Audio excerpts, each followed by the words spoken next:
oras ko. So, countdown muna tayo. Alright!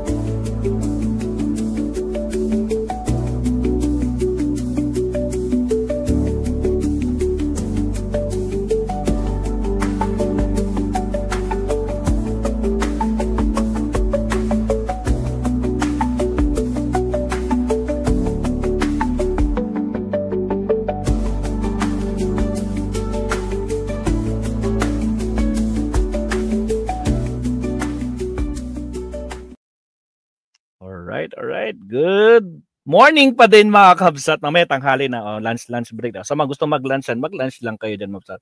So ito nga guys, Duterte ICC update. Nalaman nyo ba kahapon nilabas to mga kabsat, no? Naku po, sa Philippine Star sabi, just in, International Criminal Court ICC has dismissed. Naku, dismiss na naman. Ilang dismissal na itong mga to. Hala. Desperado na guys, lahat na lang ng kanilang mga motion nababasura. Wala na, alam na this. No? Wala na, desperado na, lahat na ginagawa pero walang lumulusot. Dismiss a request by former President Rodrigo Duterte defense to excuse judges Rain Adelina Sopia and Alapin Ganzon and Maria del Socorro Flores Liara from ruling on the court's jurisdiction in the Philippine investigation. Nako po, na-dismiss. Hala, ang sakit naman nun. Samantala, ang mahal-mahal ng bayad ng abogado nila. Magkano yon? 150 million ba yon? Nako po, biro mo, 150 million a month? Ay, malaki yun, pahahabain nila, gagawa ng paraan yung mga abogado nila. Patatagalin ko to para meron, every month meron tayong 150 million. Ganun siguro, no? Tactics, nako, ito na mga Duterte, nako po, hindi naman nag-iisip. Sige lang. Nakailan na, di ba? Nakailan na motion na sila, laging sablay, hindi sila pinapayagan ng ICC.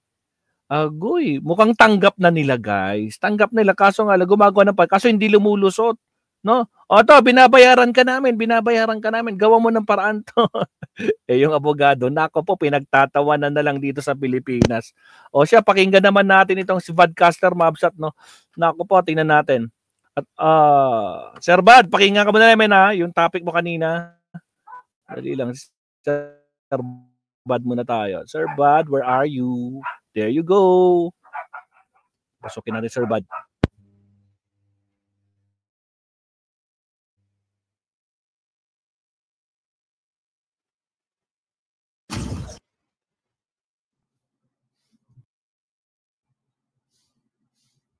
All right, here we go.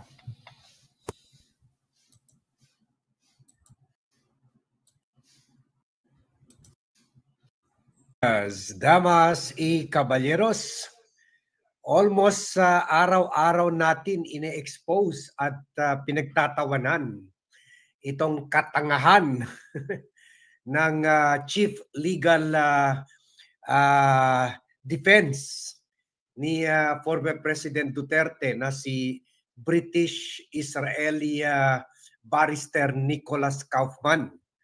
Pero today, ibahagi ko sa inyo yung kapwa lawyers na niya mismo at yung mga Filipino lawyers na mismo ang nagsasabi na napakamahina talaga ang kukote, napakamahina talaga ang strategy nitong si Nicholas Kaufman.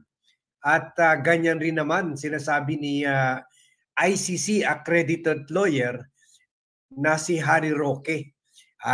Pinagtawanan nga niya ito. Sabi niya, pinaghirapan muna si Duterte ng more than 50 days bago filean yung motion to dismiss. Sabi niya, syempre, ang prosecution under ICC Chief Prosecution lawyer na si Karim Ahmad, sabi niya maghihingi rin ito ng another 50 days para to respond doon sa motion nila Kaufman. So sabi niya that will be 100 days na nakakulong si Duterte. Ibig sabihin 50 days more. Yan kung talagang magiging successful sila. Kung mapa-dismiss talaga nila yung kaso for lack of jurisdiction. So although sa atin, alam naman natin at hindi ito siguro alam ni Kaufman o siguro alam na rin niya, kaya lang nasasayang siya sa 2.5 million euros a month or 150 million pesos a month.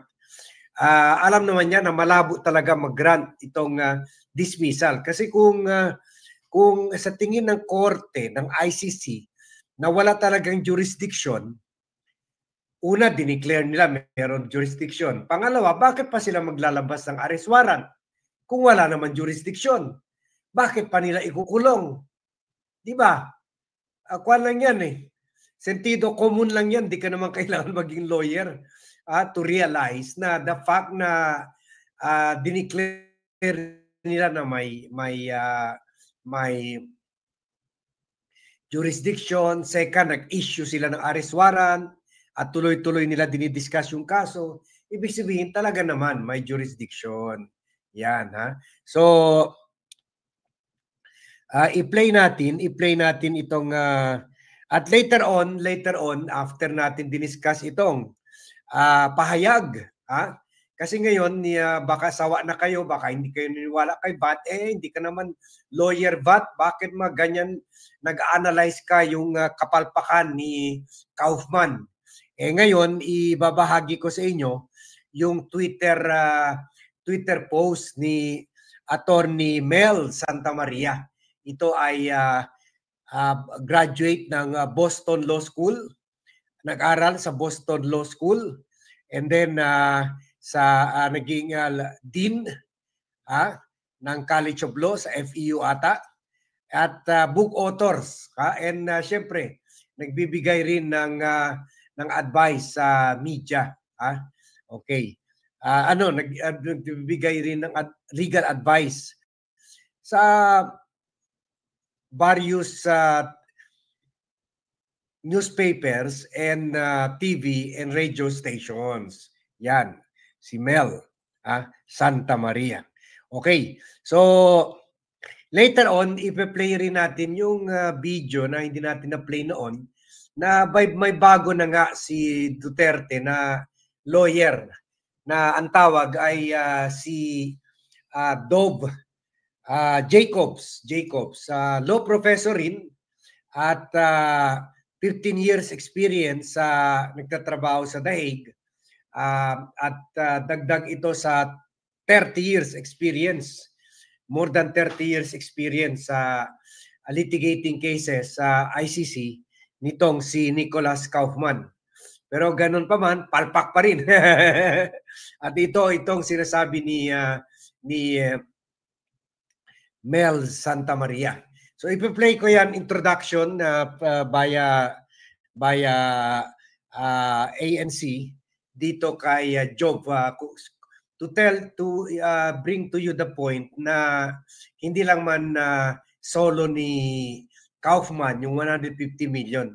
Kumbaga marami silang lawyers yan, from 5 to 10 lawyers yan. Kaya lang ang major lang talaga ay si Kaufman at saka itong si Job, French lawyer, Job Jacobs. Jobs.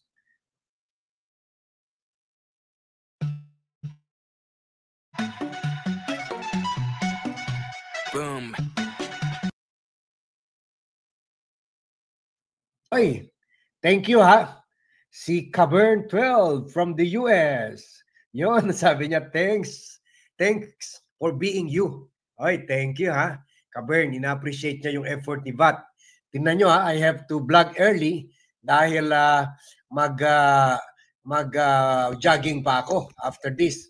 So, kahit hindi lang tayo pro bono sa pagtulong sa inang bayan, kundi nagsasakripisyo rin tayo. Kailangan disiplinado tayo sa oras, kailangan gumising tayo ng maaga para makapag-vlog.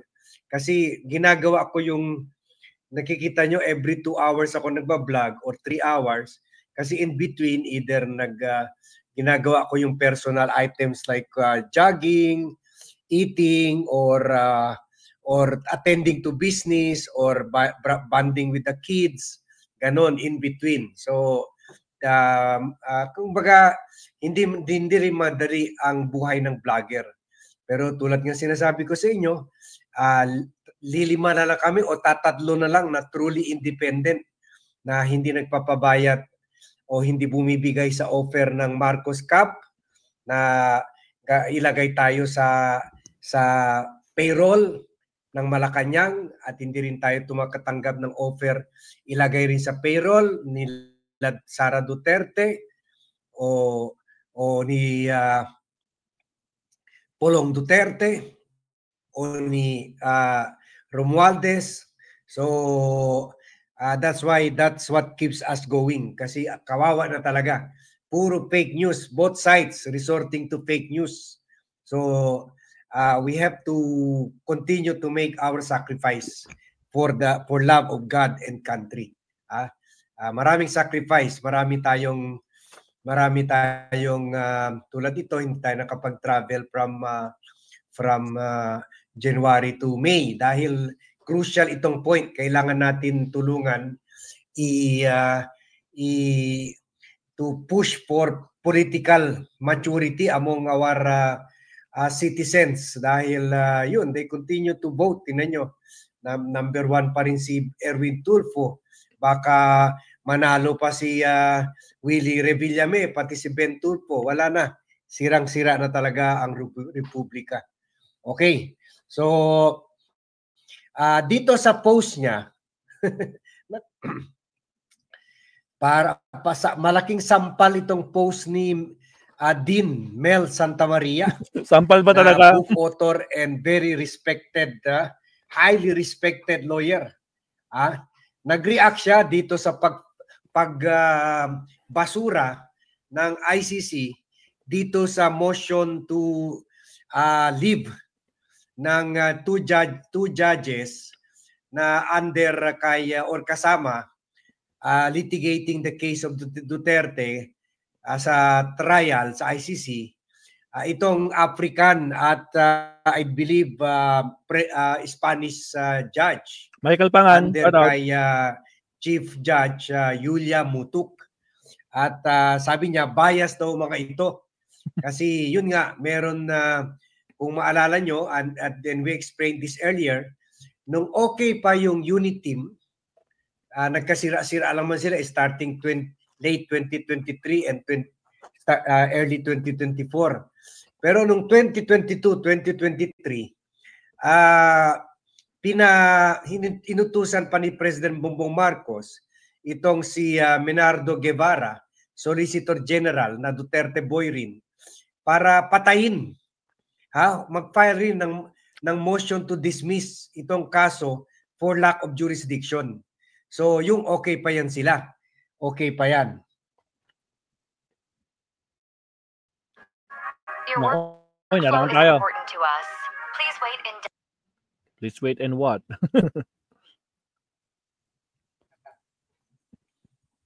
Okay pa ang okay naman yung sound natin. Okay po. Chine-check lang natin. So, kung mahina ang sound sa inyo, ibig sabihin na baka may mahina ang signal ninyo sa internet. Yun ang unang nawawala, yung sound. So, sa utos ni Marcos, dahil okay pa ang unit teams, unit team pala kasi ngayon sinasabi ng mga Duterte magnanakaw ang mga Marcoses. Sinasabi ng mga Marcoses magnanakaw ang mga Duterte. So unit teams na nga sa pananaw ng bawat isa dito sa magkaaway-away na grupo. So nung okay pa sila, nung intakto pa yung unit teams, inutusan ni President Bongbong Marcos ang Solicitor General na patayin itong kaso para wala ng kaso ang mga Duterte. Pero doon pa man itong two judges na African at Spanish judge na babae ay sinabi nila sila yung limang dinala ito kasi sa sa chamber ng ICC made up of 5 judges At itong dalawang judges ay isa sa tatlong judges na sinabi may jurisdiction. Samantala, dalawa sinabi walang jurisdiction. So, 3/1. Talo yung sinabi walang jurisdiction. Although close fight. So, sa kamalasan ni Duterte, nung nag-raffle na kung sino ang mga judges na uupo sa chamber number 1 para litisin si Duterte, itong dalawang judges na nagsabi na may jurisdiction ang napunta dito. So ibig sabihin, dito pa lang makikita mo talo na si Duterte kung hindi magbago ng posisyon itong judges na ito. Sila naman they made that ruling on a professional level. Hindi naman natin pwede sabihin na binayaran sila ni Marcos kasi hindi na mga judges hindi naman binebenta ang kaso tulad sa Pilipinas diyan sa abroad lalo na sa Europa o sa Amerika. Dito na nangyayari yan o sa Asia. Kaya hindi pa na deport na-extradite or na aresto na turnover sa atin si Arnie Teves dahil corrupt daw yung mga judges dyan sa Timor-Leste. Agoy. Kasi syempre, mahirap rin yan ang lugar. Although mas mahirap yan sa atin. Kasi bagong demokrasya pa lang yan. Recently lang sila nag-declare ng independence from Indonesia. So, yun. Pero iba-ibang sitwasyon sa mga first world countries. Very honest yung mga judges yan. Kaya parang walang point para itong si Jacobs at saka si Kaufman para akusahan itong dalawa o being biased. Kaya sabi ni, in fact, delikado yung ginagawa itong ni Kaufman at saka ni Jacobs kasi ginagalit nila yung mga judges. Siyempre, kung iniinsulto mo yung judges, sinasabi mong bias, baka kahit gusto pa bumaliktad itong dalawang judges sa decision nila declaring my jurisdiction, baka tuluyan ng tumiga sila at baka sumama pa sa kanila kasi tatlong judges lang yan, sumama pa sa kanila si Julia Mutuk para sabihin may jurisdiction. Di semplang na naman, bokya na naman ang kampo ni Kaufman, di ba? Pahiya na naman sila, iyak na naman si Duterte. Although kung iiyak man si Kaufman at saka si Jacobs, crocodile tears lang yan kasi they are laughing all the way to the bank. Siyempre. 150 million pesos. Tama, 150 million euros a month. Wow. So, kahit 10 pa sila dyan o kahit 20 pa yan, tiba-tiba sila dyan. Na all. So, kaya dito sa news na bokya na naman si Kaufman at pinahiya pa, nilecturan pa ni Mutok na sinabi, wala karapatan ang mga lawyer, be it the defense or be it the prosecution, walang karapatan para magpatanggal ng lawyer. Ang pwede lang gawin yan yung president ng ICC.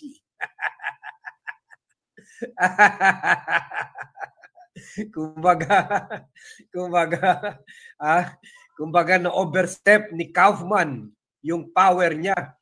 Akala ko ba 30 years na siya dyan? Grabe talaga. Lahat na lang dumidikit kay Duterte, nagiging bobo. 30 years hindi niya nabasa yung rules na yan na walang karapatan ang lawyer, ang defense or prosecution lawyer para magpatanggal ng judge, kundi ang presidente lang ng ICC. Very basic yan. Hindi mo pa alam yan. Kaufman at Jacobs. Ito si Jacobs sa professor of law pa. Ay, sayang ang 150 million. Pera pa naman natin yan. Pera natin yan. Kasi ngayon nakikita na kahit yung mga pro Duterte na-realize na ang laki talaga ninakawan sa atin ng mga Duterte para maka-afford ng 150 million a month.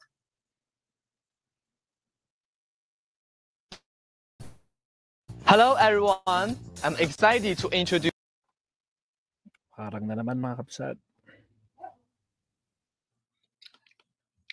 Siyempre, yung papunta-pabalik ng mga Duterte family dyan para samahan si Duterte.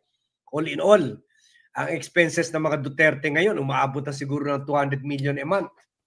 Yun, wala pa yun sa mga rally dito, maisug rally, sa mga PDP rally na sila rin umaabono, yung mga ads, yung mga online ads, online operation ng padapa. So, billions ang ginagasta ng mga Duterte monthly itong panahon ng eleksyon at para dyan sa legal battle ni Duterte. Billions a month. Billions a month. Pati na yung mga ops nila laban kay Marcos, ha? Mga ops nila, yung mga Oplan Horus, yung mga nagpapakalat nila ng mga fake news, kasama na yung fake arrest daw, kaya or fake search daw or raid daw sa bahay ni Duterte. Lahat yan. Nagbabayad sila ng mga tao, ng mga vloggers, yung mga Pilipino na araw-araw pupunta dyan. Bayad rin yan sa The Hague. Ang hirap pumunta dyan. Bawat kembot dyan sa the Netherlands, sa Euro. Euro ang bayad. Ha? So yan, di naman pwede gamitin mo peso dyan. So sabi ni Mel Santa Maria, reacting dito sa kapalpakan ni Kaufman at pahiya dahil itinapon sa basura yung motion to seeking to inhibit the two judges. Sinabi ni Mel Santa Maria, sa madalit salita, no legal procedural basis yung motion in limine, meaning at the outset, kasi wala pa tayo pre-trial stage in limine. So ngayon pa lang muna gusto na nila alisin yung dalawang judges. So sa madalit salita, no legal and procedural basis yung motion in limine, meaning at the outset, na hinain ng abogado ni Duterte para mag-excuse o tanggalin yung dalawang ICC judges. Ayon sa report, sabi ng kampo ni Duterte, nag-file sila because of the possibility of perceived bias ng dalawang judges. Perceived bias. Sa tingin nila bias. Perceived bias. Perception lang nila. Hindi totoo, pero yun lang ang tingin nila. Yun ang tingin nila, bias. So ang sagot dito ni Mel Santa Maria na Boston, na graduate din ng Boston College of Law. Sabi niya, sa akin lang, wala pa naman actual na trial. Kasi diyan mo malalaman kung may iba yung desisyon nila noon sa hirit ni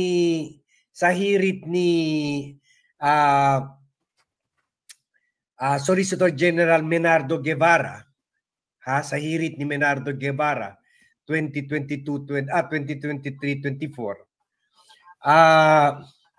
Kasi noon lumalaban pa tayo sa nung okay pa yung unit team.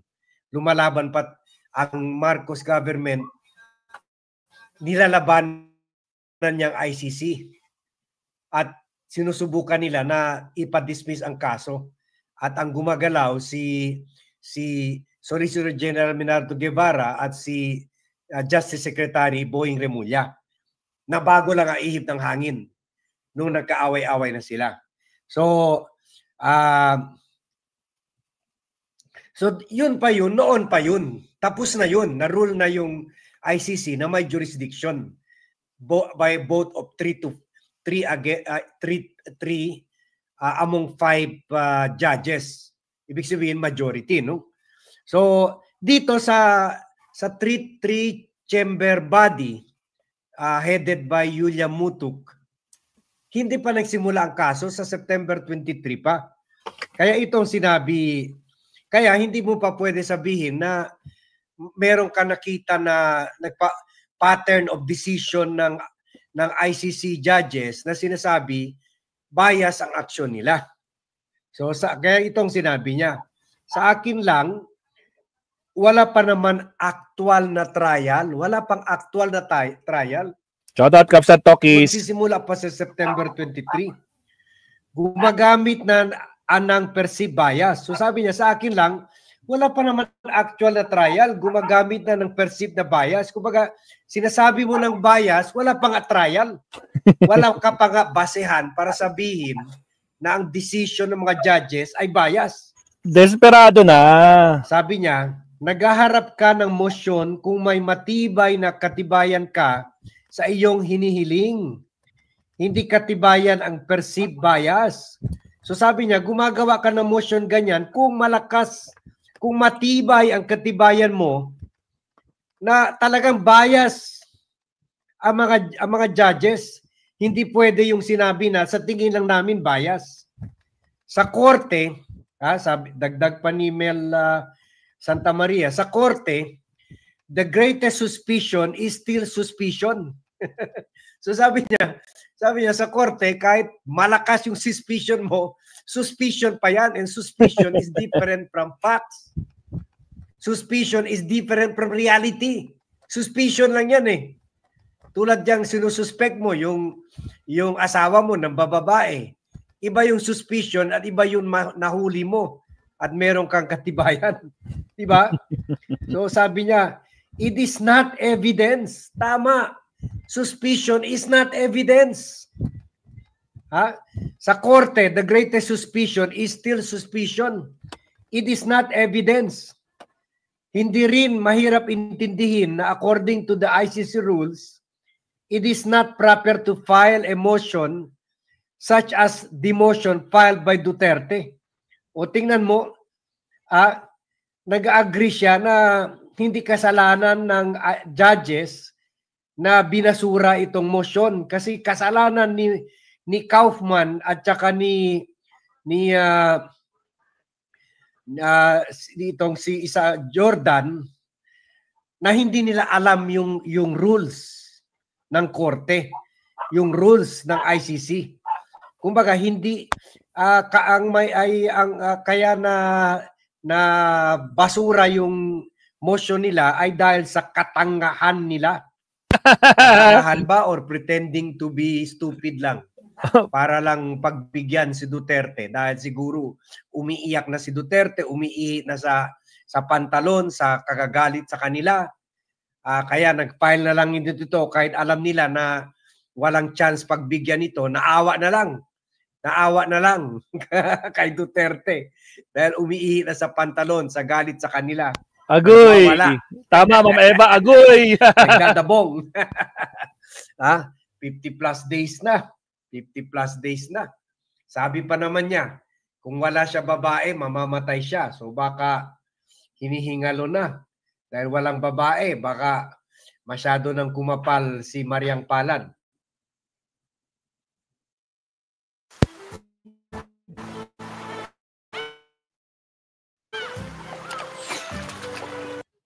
Oops, naharangan na naman tayo mga kakabsat.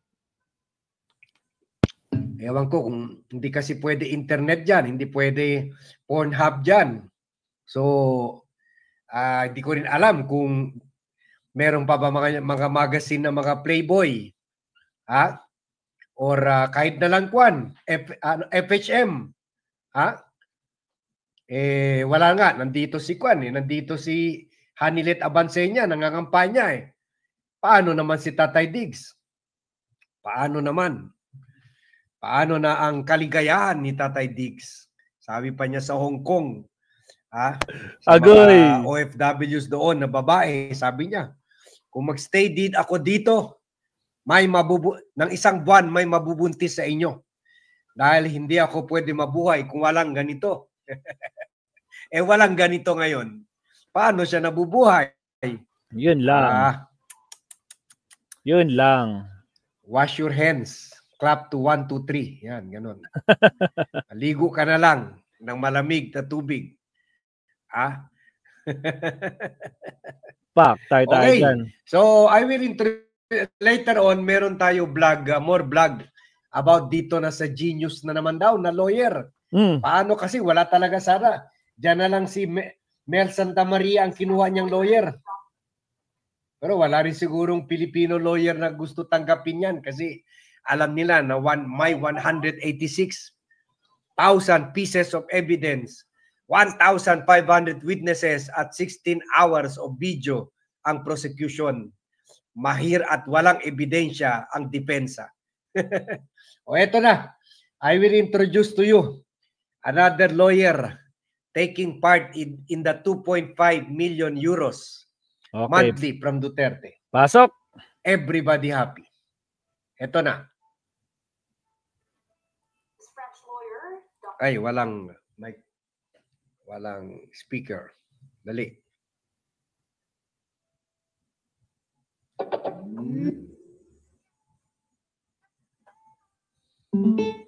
Okay. Jacobs joins the defense team. French lawyer Dov Jacobs joins the defense team of detained former President Rodrigo Duterte. According to the International Criminal Court, Jacobs' appointment as associate counsel was confirmed following a request from Duterte's lead counsel. Uy, may kahawig pala ito kay Bad. Kaya nga, oh. Si Dov Jacobs.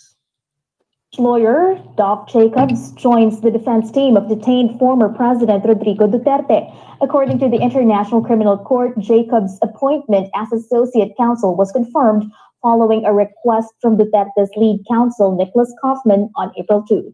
Jacobs brings over 15 years of experience in international law and international criminal law. He served on the defense teams of Laurent Gbagbo and Mahatma Said, both facing charges of crimes against humanity at the ICC. Here at home, Duterte's daughter, Veronica, has filed a petition with the Supreme Court seeking to schedule oral arguments for consolidated petitions challenging the legality of her father's arrest. The petitions argue the ICC lacks jurisdiction over the Philippines, considering the country's withdrawal from the Rome Statute in 2019. Duterte was arrested on March 11 and transferred to the ICC's custody in The Hague, Netherlands, to face charges related to his administration's war on drugs. He is accused of crimes against humanity for alleged extrajudicial killings. Okay, so yan ha.